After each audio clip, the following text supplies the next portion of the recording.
I turned the key in my front door at 9:47 a.m. on a Tuesday morning, 3 days earlier than planned. My fishing trip to Lake Superior had been cut short when the weather turned, and honestly, at 62 years old, I wasn't as disappointed as I thought I'd be. After my wife Margaret passed 2 years ago, these trips felt more like obligations to old friends than actual relaxation. The house was supposed to be empty. My son Derek had his own place across town with his wife Vanessa and their 2 kids. But I could hear movement upstairs, footsteps, the sound of drawers opening and closing. I set my duffel bag down quietly in the entryway. Something felt wrong. The hair on the back of my neck stood up in that way it does when your instincts are screaming at you to pay attention. I climbed the stairs slowly, each creak of the old oak steps seeming louder than usual. The sounds were coming from my bedroom. When I reached the doorway, I froze. Derek was there, packing my belongings into cardboard boxes. My clothes, Margaret's jewelry box that I'd kept on the dresser, the photos from our 40-year marriage. He was moving systematically through the room, wrapping items in newspaper like he was preparing for a move. Derek? My voice came out rougher than I intended. What the hell are you doing? He spun around, and the color drained from his face. For a moment, he just stared at me like he'd seen a ghost. Then he recovered, forcing a smile that didn't reach his eyes. Dad, you're back early. I was organizing some things for you. Organizing? I stepped into the room, looking at the boxes. There were at least 6 of them, already taped shut and labeled in Vanessa's handwriting. That's my good suit. Those are your mother's things. Why are they in boxes? Derek set down the picture frame he'd been holding, one of Margaret and me at the Grand Canyon.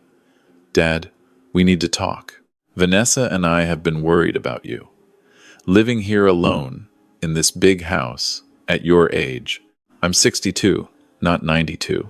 I know, but after Mom died, and with your blood pressure issues, my blood pressure is fine.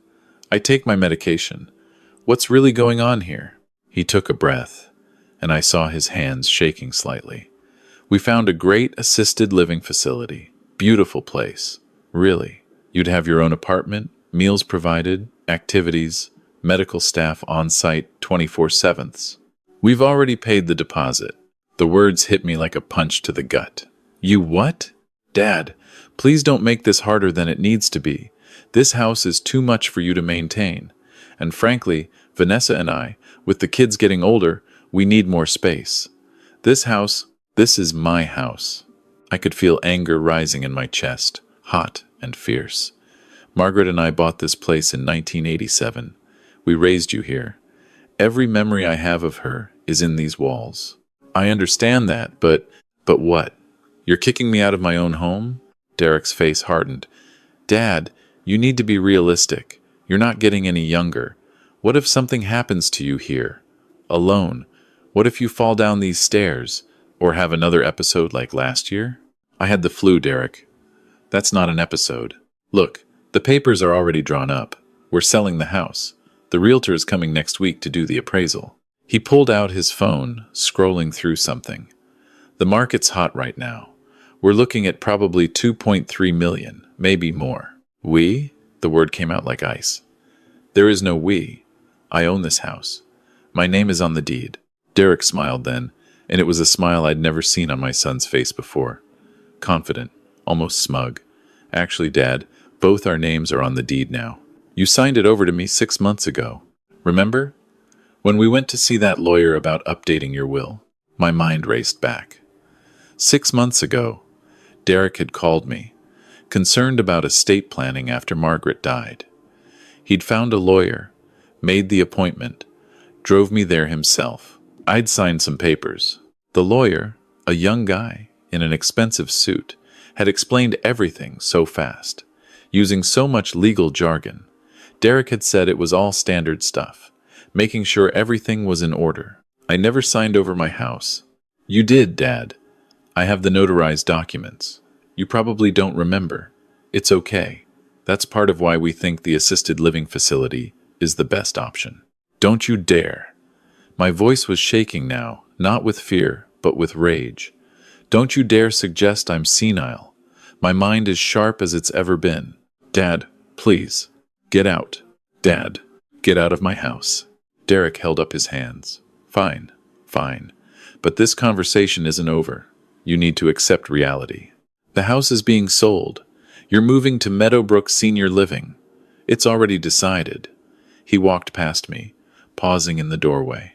I'll come back tomorrow when you've had time to calm down and think rationally. I stood there in my bedroom, surrounded by boxes of my life, my wife's life, packed up like trash. My hands were shaking. I sat down on the edge of the bed, the same bed where Margaret had died in my arms, and tried to think clearly. 6 months ago. That lawyer's office. What had I actually signed? I went downstairs to my study, a small room off the living room where I kept all my important papers. Margaret had always been better at organization than me, but after she died, I'd made an effort to keep things in order. I pulled out the file cabinet and started searching. Tax returns, insurance policies, Margaret's death certificate, the original deed to the house from 1987. And then, at the bottom of the drawer, I found a folder I didn't recognize. Inside were copies of documents from that lawyer's visit. I spread them out on the desk and started reading. There were several documents, a power of attorney, giving Derek the right to make medical and financial decisions for me if I became incapacitated. That part I remembered. But then there was another document, a quitclaim deed, transferring ownership of my house to Derek. I stared at the signature. It looked like mine, but something was off. The way the R looped in Robert, my first name. I'd broken my right wrist in 2019, and ever since, my signature had a distinctive shake to it, especially at the beginning. This signature was too smooth, too perfect. And then I noticed the date. The document was dated April 15th, but I remembered that lawyer meeting was in March, not April. I checked my calendar, the old-fashioned paper kind Margaret had insisted we keep. There it was, March 18th, lawyer apt with Derek, 2 p.m. This deed was dated almost a month after that meeting. I'd never signed this document. Someone had forged my signature. My phone rang, making me jump. It was my daughter, Claire. She lived in Boston, worked as a software engineer. We talked every Sunday without fail. Claire, honey, I need your help. Dad, what's wrong? You sound upset. I told her everything. The fishing trip, coming home to find Derek packing up my things, the assisted living facility, the supposed deed transfer. As I talked, I could hear her getting angrier. That son of a bitch, she said, and Claire never cursed. Dad, don't sign anything else. I'm booking a flight right now. I'll be there tonight. Claire, you don't have to. Yes, I do. This is fraud, Dad. Derek is trying to steal your house. She paused. Have you checked your bank accounts? My blood ran cold. No. Why? Just check them. Right now. I'll stay on the line. I opened my laptop, hands shaking as I logged into my bank account. My checking account looked normal, but my savings account, the one where I kept the money from Margaret's life insurance and my retirement savings, was nearly empty. There should be $500,000 in my savings, I said, my voice barely above a whisper. There's $3,200. Claire was quiet for a moment. Dad, I want you to call the bank right now. Report it as fraud. Then I want you to call the police. I'll be there in 6 hours. I did what she said. Called the bank first. They put me on hold, transferred me 3 times, but finally I got a manager. She pulled up my account history. Mr. Brennan, I'm seeing a series of wire transfers from your savings account over the past 6 months. The first was in April, for $50,000, then monthly transfers of $75,000. I didn't authorize any of those. Sir, according to our records, these were authorized by your power of attorney, Derek Brennan. He came into the branch in person. We have his signature on file. How much total has been transferred out? I felt sick. Where did the money go? I'm not able to disclose that information without... It's my money! Where is my money? Sir, I understand you're upset, but freeze the account, right now. No more transfers. I'm reporting this as fraud. The manager's tone changed immediately. I'll need to transfer you to our fraud department. Another hour of phone calls. They froze my accounts, started an investigation, but they made it clear that because Derek had a legal power of attorney, proving fraud would be complicated. I'd have to prove he'd acted against my interests. Next, I called the police. They sent an officer, a young woman named Officer Martinez. She listened to my story, took notes, looked at the documents I'd found. Mr. Brennan, this is civil matter as much as criminal. The quitclaim deed, if it's forged, that's definitely fraud and forgery. The bank transfers, though, that's trickier if he had a power of attorney. He stole $500,000 from me. I understand, sir. But legally, if he had the authority to access your accounts, he didn't have the authority to steal from me. I agree. Let me take these documents, make copies. We'll need to have the signature on this deed analyzed by a forensic expert. And we'll need to interview your son. He's planning to come back tomorrow. Good. Don't let on that you've called us. Act normal. We'll have someone here when he arrives. After Officer Martinez left, I sat in the quiet house as evening fell. This was the house where Derek had taken his first steps, where he'd learned to ride a bike in the driveway, where Margaret and I had thrown him a party for his high school graduation, where we'd held him when his first marriage fell apart, where we'd celebrated when he met Vanessa. How had it come to this? Claire arrived at 11 p.m., having caught a red-eye from Boston. She looked like Margaret, the same determined set to her jaw, the same fire in her eyes when she was angry. She hugged me tight, and I realized I was crying. It's okay, Dad. We're going to fix this. We stayed up late, going through every document, every bank statement. Claire, with her methodical engineer's mind, built a timeline. The transfers had started 1 month after I'd signed the power of attorney. The first transfer, in April, was the same date as the forged deed. This was planned, Claire said. Derek had this whole thing mapped out. The question is, why? What does he need $500,000 for? The answer came the next morning. While we were having coffee, Claire's phone buzzed. She'd been doing some digging online, she admitted. Looking at Derek and Vanessa's social media, their financial records, anything she could find. Dad, did you know Derek's business filed for bankruptcy 8 months ago? I hadn't known Derek had a business. He'd always been vague about what he did for work. Something with investments, he'd said. Claire turned her laptop around to show me. Derek had started a cryptocurrency trading company 3 years ago. According to the bankruptcy filing, he'd lost investor money, around $2 million. There were pending lawsuits. Vanessa's family put in $400,000, Claire continued. That's probably why she's pushing this. They need money to pay off the lawsuits, to get out from under the bankruptcy. So, they decided to steal mine. Looks like it. At noon, Derek knocked on the door. Through the window, I could see Vanessa waiting in the car, her face tight and anxious. I nodded to Claire, who'd positioned herself in the kitchen, out of sight. Officer Martinez was parked down the street in an unmarked car, waiting for my signal. I opened the door. Dad, we need to talk. Derek walked in, carrying a folder. I brought the paperwork for Meadowbrook. They need your signature on the admission forms. Come in. Sit down. He settled on the couch, the same couch where he used to watch Saturday morning cartoons. Spread out the papers on the coffee table. This is a good place, Dad. You'll be happy there. They have movie nights, exercise classes, even a putting green. Derek, I want to ask you something. Sir, where's my money? His hand stilled on the papers. What? My savings account. Where did $500,000 go? His face went pale, then flushed red. Dad, we talked about this. I'm managing your finances. That money is invested.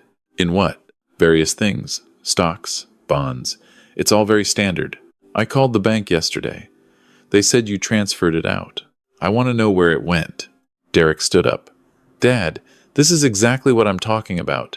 You're getting confused. You asked me to handle your finances. You signed the papers. You need to trust me. Show me the signature on the quitclaim deed. What? The deed. Where you say I signed my house over to you. Show me. He pulled out his phone, scrolling, clearly buying time. I don't have it on me. It's at home. That's strange, because you had copies of everything else. Dad, that's because you forged it, didn't you? His eyes widened. I don't know what you're talking about. The signature is dated April 15th, but we went to the lawyer in March. I never signed that deed. You're confused. You probably don't remember. My memory is just fine. I stood up, facing him. You forged my signature. You've been stealing from my bank account, and now you're trying to force me out of my house to cover up what you've done. Dad, listen to yourself. You sound paranoid. This is why you need professional care. Is this about the cryptocurrency company? His face went white. I know about the bankruptcy, Derek. The lawsuits. The $2 million you lost. Is that where my money went? To pay off your debts? It wasn't supposed to go like this, he said quietly. The business, it was going so well at first. But then the market crashed, and we lost everything. Vanessa's parents, they were going to sue me. Her dad threatened to. He stopped, running his hands through his hair. I was going to pay you back. It was just temporary, just until I could get back on my feet. You were stealing from your own father. I was borrowing. It's different. This house, this money, it's all going to be mine anyway eventually. I was just accessing my inheritance a little early, by forging documents, by lying to me, by trying to put me in a home. Vanessa said it was the only way. If we sold the house, we could pay everyone back, start over. You don't need all this space anyway. You're just one person. This is my home. It's just a house, Dad. Mom's gone. It's just a building. I felt something break inside me. Get out. Dad. Officer Martinez, you can come in now. Derek spun around as Officer Martinez and another officer came through the door I'd left unlocked. They must have been listening from the porch. Derek Brennan, we need you to come with us for questioning regarding fraud, forgery, and financial exploitation of a vulnerable adult. I'm not vulnerable, I said quietly. No, sir, you're not. But that's the legal term for elder financial abuse. Officer Martinez looked at Derek. Sir, you have the right to remain silent. Derek didn't resist. As they let him out, he turned back to look at me. Dad, I'm sorry. I'm so sorry. I didn't mean for it to go this far. I didn't respond. I couldn't. Through the window, I watched Vanessa's car peel out of the driveway when she saw the police. They'd get her too, eventually. Claire came and stood beside me, her hand on my shoulder. The next few weeks were a blur of lawyers, court dates, and forensic accountants. The handwriting analysis confirmed what I already knew. The signature on the quitclaim deed was forged. It was close, but not close enough. Derek had practiced my signature, probably traced it from other documents, but he couldn't replicate the shake from my old wrist injury. The bank transfers were trickier. Derek's lawyer argued that the power of attorney gave him the right to move my money. But our lawyer, a sharp woman in her 50s named Patricia Chen, argued that power of attorney doesn't give someone the right to steal. She proved that every transfer had gone directly into Derek's accounts, and from there to creditors from his failed business. Not a penny had been invested for my benefit. The district attorney was interested. Very interested. Elder financial abuse is a serious crime, especially when it involves forgery and amounts over $100,000. Derek was looking at multiple felony charges. 3 months after that terrible Tuesday morning, I sat in a courtroom as Derek pleaded guilty to forgery, fraud, and financial exploitation. As part of the plea deal, he had to pay full restitution, the $496,800 he'd stolen, plus interest, plus legal fees. The house was restored to my name alone. He was sentenced to 3 years in prison, though the judge said he could be eligible for work release after 18 months if he made progress on the restitution payments. Vanessa filed for divorce before the trial even started. Her parents, it turned out, had reported Derek to the police separately for defrauding them as well. Their case was still pending. Claire stayed with me for a month after it all came out, making sure I was okay. We sorted through the house, organized the documents, set up new bank accounts with better security. She helped me install cameras and a better security system. And we talked, really talked, about Margaret, about feeling alone, about what I wanted for the rest of my life. I don't want to sell the house, I told her one evening. I know it's big. I know it's a lot to maintain. But this is where your mother and I built our life. This is where I feel closest to her. Then don't sell it, Dad. It's your house. Your decision. I just feel so stupid. I trusted him. He's my son. He took advantage of that trust. That's on him, not you. 6 months after Derek's sentencing, I got a letter. It was from him, forwarded through his lawyer. In it, he apologized. Really apologized. Not the panic-driven sorry from that day the police took him away. He explained how the business failure had driven him crazy, how Vanessa had become obsessed with getting her parents' money back, how the pressure had made him do things he never thought he was capable of. He wrote, I don't expect you to forgive me. I don't know if I'll ever forgive myself. I had a father who loved me unconditionally, who would have helped me if I'd just asked. Instead, I tried to take from you, to manipulate you. I convinced myself it was okay because it would be mine someday anyway. But it wasn't mine. It was yours. Your home, your money, your life that you built with Mom. I had no right to any of it. I'm sorry I forgot that family isn't about what you can get from each other. It's about what you give. You and Mom taught me that, and I threw it away. I hope someday I can become the man you raised me to be. Claire was visiting that weekend when the letter arrived. She read it over my shoulder. What are you going to do? She asked. I folded the letter carefully. I'm going to write back. Eventually. But not yet. He needs to sit with what he's done. And I need time to figure out if forgiveness is even possible. That's fair. I looked around the living room, at the photos on the wall. Margaret and me on our wedding day, Derek and Claire as kids, missing their front teeth, Claire's college graduation, Derek's second wedding to Vanessa, all of us smiling, having no idea what was coming. Your mother would have been heartbroken, I said quietly. She would have. But she also would have said that people can change, given enough time and the right motivation. Do you think he can change? Claire was quiet for a long moment. I don't know, Dad, but I know you shouldn't have to deal with this alone. I'm going to visit more often, and you're always welcome to come stay with me in Boston. A year later, Derek was released on work release. He got a job at a construction company, honest manual labor that paid modestly but steadily. Every paycheck, a portion went toward his restitution payments. At his current rate, it would take him 15 years to pay back what he'd stolen. He didn't try to contact me directly. That was probably smart. Instead, I'd get occasional updates from his parole officer, who called me every few months to verify that payments were being made. Derek was attending therapy, the officer said. Working hard, staying clean. I did eventually write back to him, 2 years after that first letter. It was short. Derek, I got your letter. I appreciate the apology. I want you to understand that what you did broke something between us that may never fully heal. Trust, once shattered, is hard to rebuild. But I also want you to know that I don't hate you. I'm disappointed. I'm hurt. But you're still my son. If you truly want to make amends, keep working. Keep growing.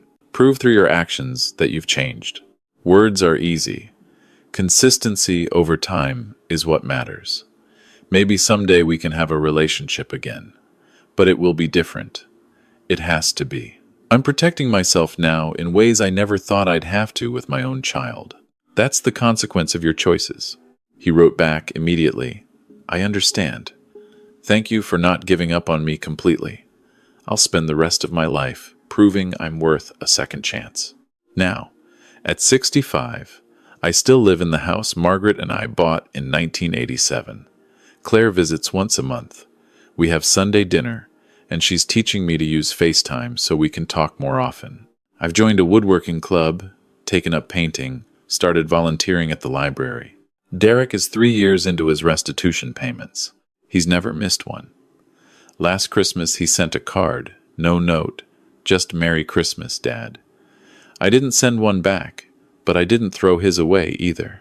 I don't know if we'll ever have a real relationship again. I don't know if I'll ever truly trust him, but I've learned something important through all of this. Protecting yourself isn't the same as giving up on people. You can hold boundaries and still hope someone changes. You can refuse to be a victim without becoming bitter.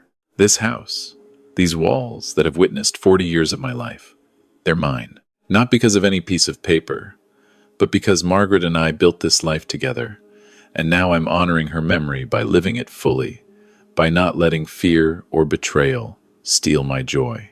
I'm sharing this story because I want other people to know.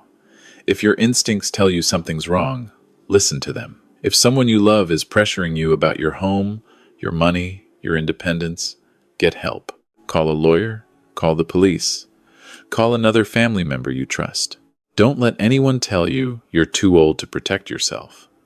Don't let anyone convince you that confusion or memory problems justify them taking control. And most importantly, don't be ashamed if someone you trusted betrays you. The shame belongs to them, not to you. Family should be about love and support. When it becomes about money and manipulation, you have every right to defend yourself. Even if the person trying to hurt you is your own child, the house is still mine. My money is protected. And at 65, I'm not too old to build a new life, one day at a time.